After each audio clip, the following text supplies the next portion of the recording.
Hello, my name is Mike Franzak, and I'm the Planning Director for the City of Muskegon. Right now, I'm going to be talking to you about the goals identified in the new master plan update for the East Muskegon neighborhood.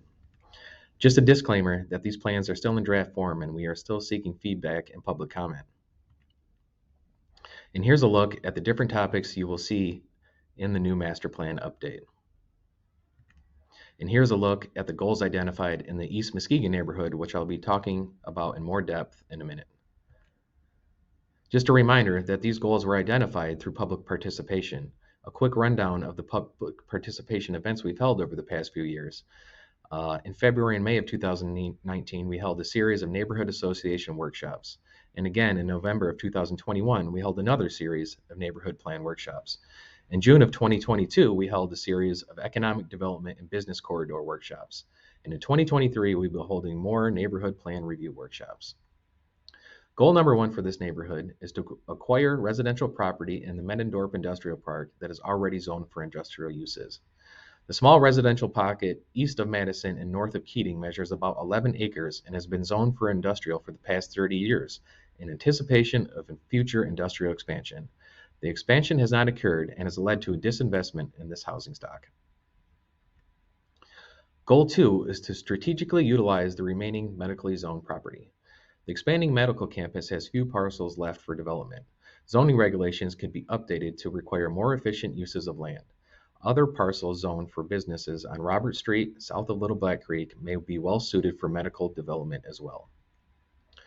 Goal 3 is to utilize the former railroad right-of-way for a bike path connection and industrial park expansion.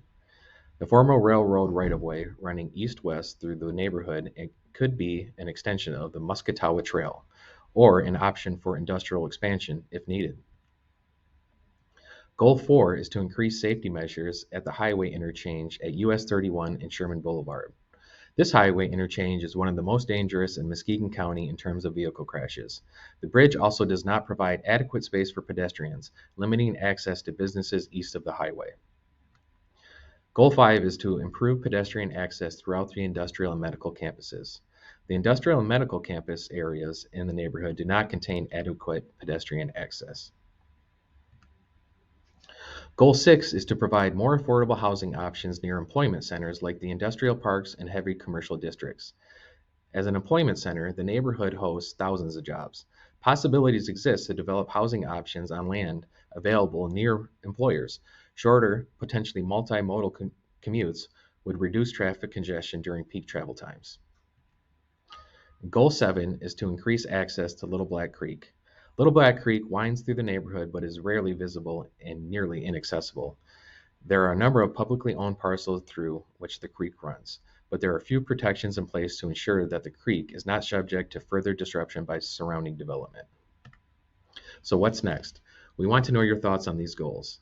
Please join us Thursday, March 16th at 5:30 p.m. at the First Wesleyan Church of Muskegon, where city staff will be hosting a master plan meeting for the East Muskegon, Oakview, and Sheldon Park neighborhoods. If you can attend, please leave feedback online or feel free to contact city staff directly to discuss.